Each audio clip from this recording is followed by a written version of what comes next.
están ustedes? Muy buen día, un gusto de saludarlos. Hoy día vamos a conversar sobre dermatología.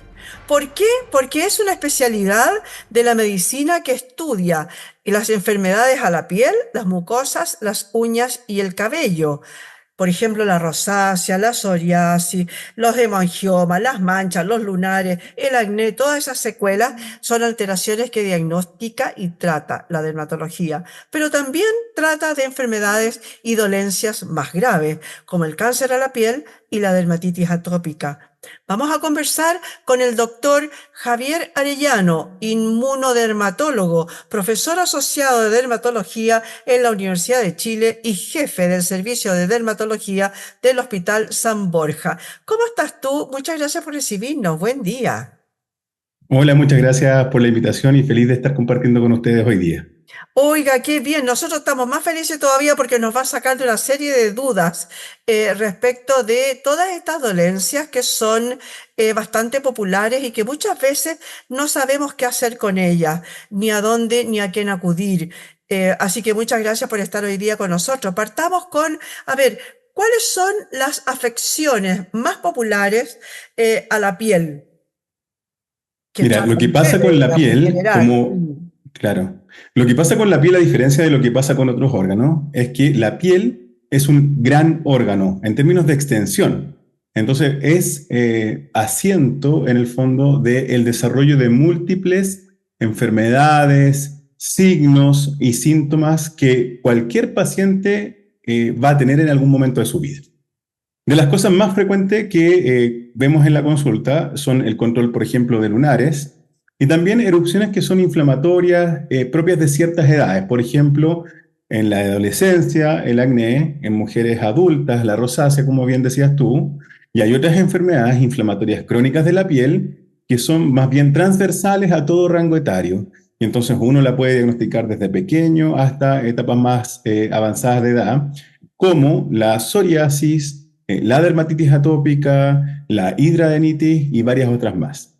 Tú bien dijiste además que el dermatólogo, y a mí me gusta hacer harto hincapié en eso, es el especialista en los fanerios, eso es piel y uña.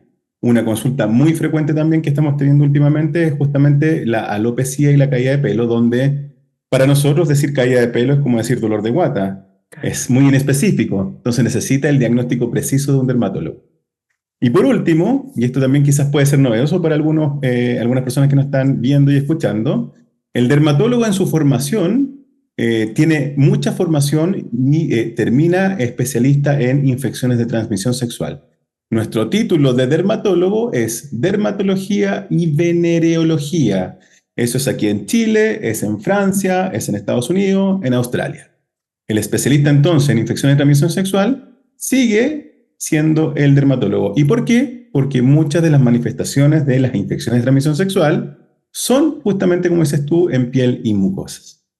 A ver, ahí entonces quiero hacer una pregunta al tiro, porque ¿cómo diferenciar, por ejemplo, uno que es un síntoma de una enfermedad propia como de una alergia que me aparecen unas ronchas y otra es que las ronchas me aparecen porque tengo una enfermedad venérea, por ejemplo?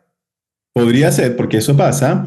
¿Cómo diferenciarlo desde el punto de vista del paciente? No puede. No Y por eso puedo. es importante consultar al dermatólogo. ¿Qué es lo que pasa? Es que uno como dermatólogo va a ver al paciente y hay signos clínicos que son muy específicos en el fondo de la especialidad, que uno está entrenado para diagnosticarlos, para encontrarlos, y a veces son signos clínicos tan pequeños pero suficientes para sospechar el diagnóstico de una infección de transmisión sexual o hacer el diagnóstico con una enfermedad propia de la piel. Oye, y ahí tengo otro link, ya no con una veneria, sino que, por ejemplo, con esas dermatitis atópicas, esa eczema, como le llamaba uno antes, por ejemplo, a un diabético. ¿Quién lo ve? ¿El diabetólogo o lo ve el dermatólogo? Mira, el manejo de las enfermedades de piel es específico del dermatólogo, independiente de su enfermedad de base. El Ah, diabetólogo está entrenado para ya. el manejo de la glicemia y el tratamiento de la glicemia, pero es el dermatólogo el que va a manejar las complicaciones de su enfermedad.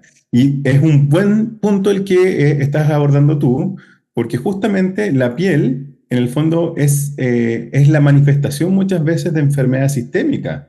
Entonces, a veces uno encuentra hallazgos en la piel y que uno dice, ¿sabes qué? Este diagnóstico es muy específico de pacientes con diabetes y uno le pide el examen y en el fondo desde la piel uno sospecha una enfermedad sistémica, la diagnostica y la deriva al especialista pertinente. Eso nos pasa mucho, por ejemplo, con la diabetes, con la enfermedad celíaca, tanto gastrointestinal como endocrinológico, de todos los espectros en el fondo.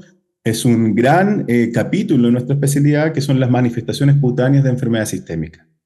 Ya, perfecto, me quedó clarísimo. Oiga, ¿cuáles son de estas enfermedades, de todas estas afecciones, más bien, así como para hablarlo en general, que sean las más populares, las que tú ves más en la consulta?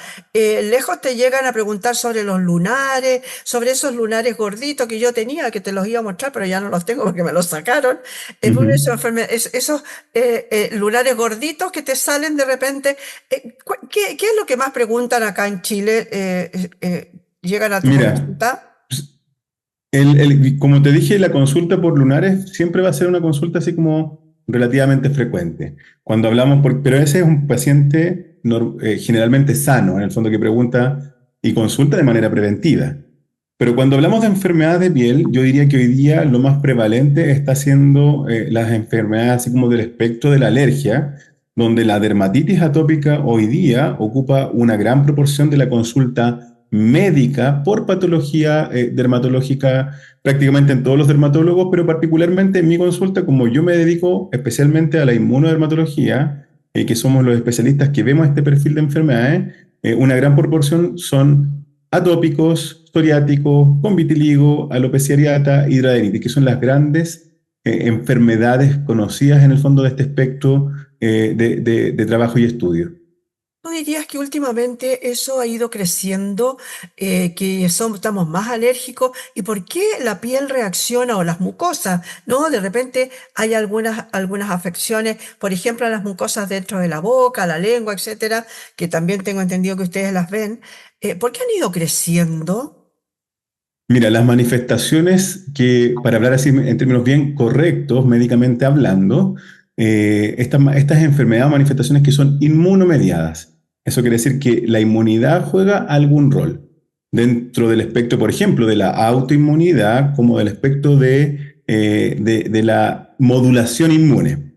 Entonces, estas enfermedades como las que te nombré, la dermatitis atópica y todas esas, que son inmunomediadas, es decir, hay parte de la inmunidad que está funcionando de manera exagerada o de manera alterada, lo mismo que pasa con las enfermedades autoinmunes de cualquier otro órgano y del órgano de la piel también, han ido aumentando por distintos factores, pero yo diría que el factor principal, y es una teoría que se desarrolló hoy día ya hace casi 20 años, se llama la teoría de la higiene. Y es que los factores ambientales juegan un rol importante en el desarrollo de este perfil de enfermedades.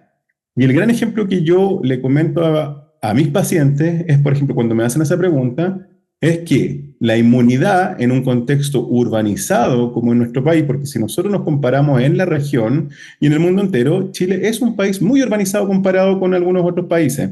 Entonces nos parecemos mucho más en el fondo a los países europeos y Estados Unidos que algunos otros países de la región. Entonces la urbanización, ¿qué traduce? Traduce alta higiene, traduce uso y abuso exagerado de antibióticos, traduce falta de exposición en el fondo a bichitos, a baja carga parasitaria. Entonces, ¿qué pasa con eso? Que la inmunidad, que en el fondo son nuestras defensas, están ahí latentes esperando que nos dé una infección, pero no nos da. Nos da un resfrío, pero no nos da malaria, no nos da cólera, no nos da las infecciones que les dan a los pacientes o las personas, por ejemplo, de África o de países extremadamente pobres o con baja urbanización. Entonces, ¿qué pasa con esta inmunidad que se queda latente esperando a atacar infecciones? Es que en el fondo en esa latencia, lamentablemente para algunos pacientes, se desordena. Se desordena atacando nuestros propios órganos o modulando de manera exagerada. Y ahí se desarrollan las enfermedades inflamatorias de autoinmunidad. Y por eso estas proporciones de enfermedades hoy día en Chile son muy altas, pero también son altas, por ejemplo, en Alemania, en los países nórdicos, a diferencia de lo que pasa en países pobres de África, con menos urbanización, donde va a ser difícil quizás encontrar un atópico, un psoriático, un lúpico, pero sí vamos a ver que estos pacientes hacen más tuberculosis, hacen lo que te dije yo, malaria, cólera, diarreas infecciosas, etcétera. Y eso yo diría que es la hipótesis más, en el fondo, aceptada para explicar un poquito por qué estamos viendo cada vez más enfermedades del espectro alérgico y autoinmune. Perfecto. Oye, o sea, que en buenas cuentas nos pasa por más limpio, ¿no? Eh, de alguna Es manera, eso, es claro, eso, en el fondo cuando nos de pasa por... repente, Y, sí, y yo, perdona, le, y cuando yo de le digo a repente los te pacientes, dicen, cuando a las guaguas expóngalas, que quieren jugar en el barro, déjenlos que jueguen en el barro, no se preocupe tanto de la higienización, es porque le estamos preparando su sistema inmune, seguramente, ¿no? y en el fondo quizás ese hábito juega un factor como factor protector justamente para el desarrollo de estas condiciones. Perfecto. Oye, cuéntame, a ver, el tema de las eczemas. Entremos, bueno, yo decía que dos enfermedades más graves veían ustedes y que es el cáncer a la piel. Partamos por ahí. Que hoy día supongo que el cáncer a la piel también está cada vez más presente por aquello del cambio climático, por aquello del sol, que está pésimo. Antes uno tomaba sol, no sé, el día entero, se ponía como un chicharrón. Hoy día hay que tomarlo algunas horitas, no siempre, con algo con un factor muy fuerte, que tengo entendido que ahora también están estudiando, que parece ser que tampoco es tan bueno. Cuéntame un poquito de eso, de la exposición al sol, porque viene ahora el verano, además, respecto del cáncer a la piel. Mira, tal como tú dices, la incidencia de cáncer de piel solo ha ido en aumento ya desde los últimos por lo menos 50 años. En parte juega un rol lo que dices tú en el fondo, porque hay gente que puede decir, no sé, por la intensidad de la radiación es diferente, el cambio climático, el hoyo en o sea, el agujero en la capa de ozono, son factores que probablemente van a jugar algún rol. Pero hay que entender una cosa súper importante, que el daño de la radiación del sol ultravioleta es un daño acumulado.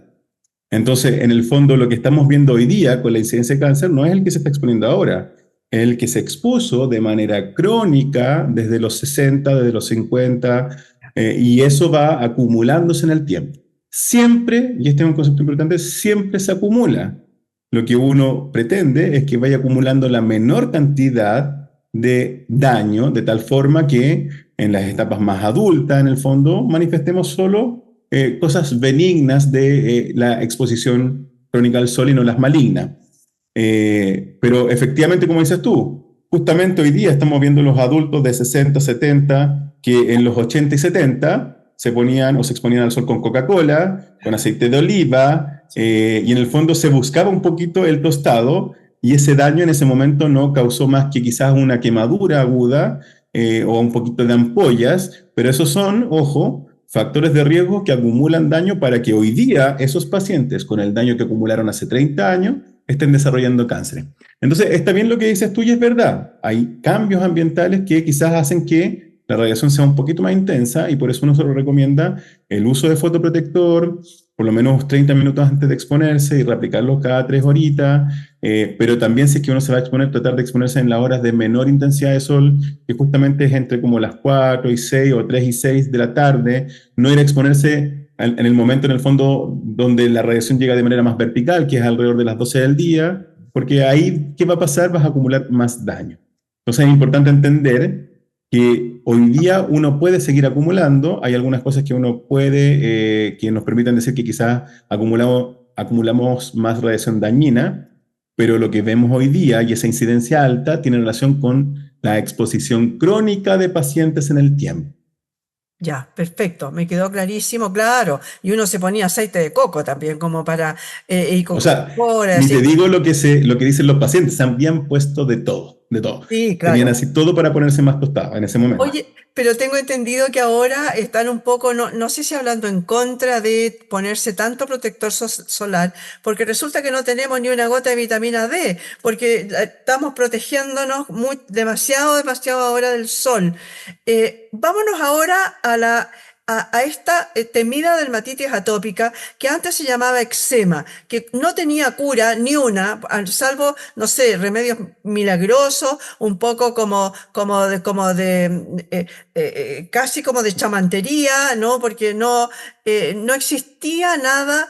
¿Qué es la eczema? ¿Por qué se produce? ¿Por qué la piel produce ¿cómo se llaman? El- Urticaria. el- No es podríamos, urticaria. son placas de dermatitis o heridas, llagas, podríamos decir, para los que están escuchando Sí, y viendo, ¿no? sí. Mira, el término eczema todavía se sigue ocupando ¿Ya? tanto como que en Estados Unidos la agrupación de pacientes más grande y potente es la National Eczema Association, y en Ya. el fondo agrupa a pacientes con dermatitis de distintos espectros, pero particularmente los pacientes con dermatitis atópica, que es probablemente la dermatitis que nos vamos a referir porque es la más prevalente y es la que puede llegar a ser más severa. Se está viendo, tal como adelantamos recién, mayor cantidad de pacientes, no solamente en la infancia, que era donde se solía hacer diagnósticos, sino también adultos mayores. Yo últimamente he diagnosticado por lo menos cuatro, te diría dentro de los últimos 6 meses, cuatro pacientes sobre 80 años con primeros brotes de dermatitis atópica, y esos brotes además sobre esa edad tienden a ser más severos porque la piel en el fondo ha perdido por el envejecimiento funciones importantes de mantenerse como barrera y de mantener en el fondo el agua, la retención de agua, y eso facilita también que la piel se seque y termine más fácilmente irritada. Efectivamente, como decías tú, en dermatología hoy día ha habido una actualización, pero así dramática, de las alternativas terapéuticas para muchas de nuestras patologías. Particularmente hablando de la dermatitis atópica, ya desde hace por lo menos unos 5 años se comenzaron a desarrollar tratamientos específicos para estos pacientes, porque un paciente con dermatitis atópica severa no solamente ve afectada su piel, que si pudiéramos ver a estos pacientes, si los pudieran ver las personas que nos están viendo y escuchando, en el fondo puede ser un compromiso completo de cabeza a pie. Pero imagínate en el fondo estar inflamado de cabeza a pie, pero además de eso, estar con una picazón intensa todo el día, todos los días, que no te permite dormir, no Claro. rindes bien. O sea, estos pacientes con dermatitis atópica severa, hoy día además también se sabe que tienen mayor riesgo de otras enfermedades, porque mira, y esto le digo a los pacientes, una piel inflamada es un órgano que está hecho como un órgano de sostén y protección del resto de los órganos que está dañado. Entonces, imagínate el órgano que protege todos los órganos dañándose. Eso traduce otras enfermedades y en el fondo tiene muchas secuelas un paciente mal tratado. Se han desarrollado medicamentos de última generación, que en términos médicos se llaman medicamentos biológicos, moléculas pequeñas, específicos para esto. Entonces un paciente severo parte el tratamiento hoy día con esta alternativa, y la verdad es que en tiempos bien cortos ven una proporción importante de mejoría de su piel, y esto se ve en una proporción importante de pacientes que utilizan este perfil de medicamentos. Entonces estamos hablando de medicamentos altamente eficaces, específicamente desarrollados para la condición. El único problema en nuestro país, bueno, y esto es un problema en realidad en el mundo, solo que el acceso en Chile es un poco más difícil, es que son de alto costo. Entonces, a ver, para que te hagas una idea, el valor mensual ronda entre los 500.000 y 1.300.000. De ese perfil de medicamentos estamos hablando, y con esto que te estoy diciendo, hay muchos pacientes que hacen el esfuerzo de pagarlo, porque la dermatitis y la piel enferma es una enfermedad muy discapacitante y que acumula daño a lo largo de la vida. Por lo tanto, un paciente que no se trata, en el fondo, no puede desarrollarse personal, laboral, académicamente en su máximo potencial. Oye, pero entonces logro entender que esos medicamentos de última generación son medicamentos que van al ataque de la enfermedad. No necesariamente es que tengo una herida, una ronchita, y me pongo una cuestión para humectarla, que en buenas cuentas, claro, me quita a lo mejor un poco la picazón, a lo mejor me pongo algún tipo de corticoide de tal manera que le digo al cuerpo, oiga, no reaccione, pero si es en general, no me puedo meter adentro un tarro de corticoide, ¿no es cierto? Es tal cual, en el fondo, a ver, las medidas generales de humectación, del uso de emoliente, el uso de corticoides son la base del tratamiento de esta enfermedad, ¿eh? Y eso probablemente no se dejan de utilizar, pero lo que dices tú es verdad, estos medicamentos modifican la enfermedad. Ese es el término científico médico. Claro. Modifican la inmunidad y le hacen un switch a la inmunidad y en el fondo se dice eventualmente que este perfil de medicamento van a hacer en el fondo modificar tanto la enfermedad que van a llegar a mejorar condiciones que hasta hace poco estamos diagnosticando como enfermedades crónicas.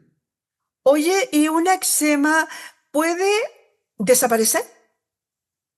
Por sí solo, todavía existe ese perfil de pacientes. Ya. Antes se decía que cerca del 50% de los pacientes que se diagnostican antes de los 6 años de edad tienden a mejorar su dermatitis en el tiempo en la medida que crecen.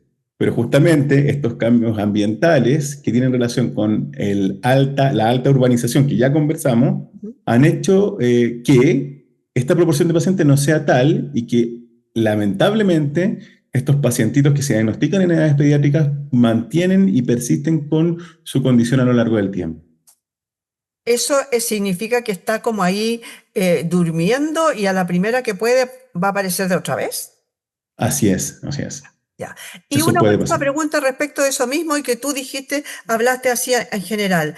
¿Esta inflamación general de la piel puede de alguna manera ya ponerse tan grave que ingrese y nos inflame el resto de los órganos? Sí, sí. Eso pasa y está ampliamente descrito con la dermatitis atópica y la psoriasis, que son dos grandes ejemplos. Entonces, los pacientes psoriáticos y atópicos tienen más riesgo de accidentes cerebrovasculares, accidentes vasculares mayores cardíacos, tienen más riesgo de enfermedades metabólicas, tienen más riesgo de desarrollar hígado graso no alcohólico, tienen más riesgo de desarrollar enfermedades autoinmunes, y eso también en el fondo traduce inflamación. Y una cosa importante que no traduce inflamación, pero tienen estos pacientes mayor riesgo de desarrollo de enfermedades neuropsiquiátricas, con tasas más altas de trastornos depresivos y ansiosos. Incluso, específicamente para el caso de atopia, está descrito que existe hasta 2 veces más riesgo de ideación suicida en pacientes con dermatitis atópica severa comparado con aquellos que no tienen el antecedente. Entonces, cuando habla la gente, en el fondo, los que toman decisiones en salud en nuestro país, y de repente subestiman el valor en el fondo de una enfermedad cutánea, diciendo que, por ejemplo, nadie se muere de la piel, eso es completamente falso, porque los pacientes en el fondo tienen riesgo de mortalidad, por lo que hemos estado conversando, pero además la enfermedad cutánea, y no lo decimos nosotros, lo dice la OMS, es cuarto en todas las enfermedades de todos los espectros, de todos los órganos, en ser de las enfermedades que más carga de enfermedad genera. Carga de enfermedad traduce gastos asociados en consulta médica, en reposos laborales, en hospitalizaciones y en medicamentos. Entonces, en el fondo, yo siempre insisto, y cuando me toca hablar tanto en el ministerio como con colegas haciendo docencia o con los pacientes, insisto en esto, en el fondo, no hay que subestimar el valor de una enfermedad cutánea y darle la importancia que realmente tiene y tratar precozmente a nuestros pacientes para que mantengan su enfermedad bajo control y tengan, como te dije, el máximo potencial de desarrollo en todos sus dominios de la vida. Oye, y resulta que la dermatología es una de las especialidades que más tiene en listas de espera, ¿no? Es una de las que tiene más gente que está en lista de espera, esperando que lo atienda algún especialista. Con respecto de eso, y ahora sí que para terminar, porque se nos termina el tiempo, con respecto de las políticas públicas, ¿hay algo respecto de las enfermedades cutáneas? Mira, es verdad lo que dices tú, y eso justamente traduce un poco que la necesidad de atención de piel es importante.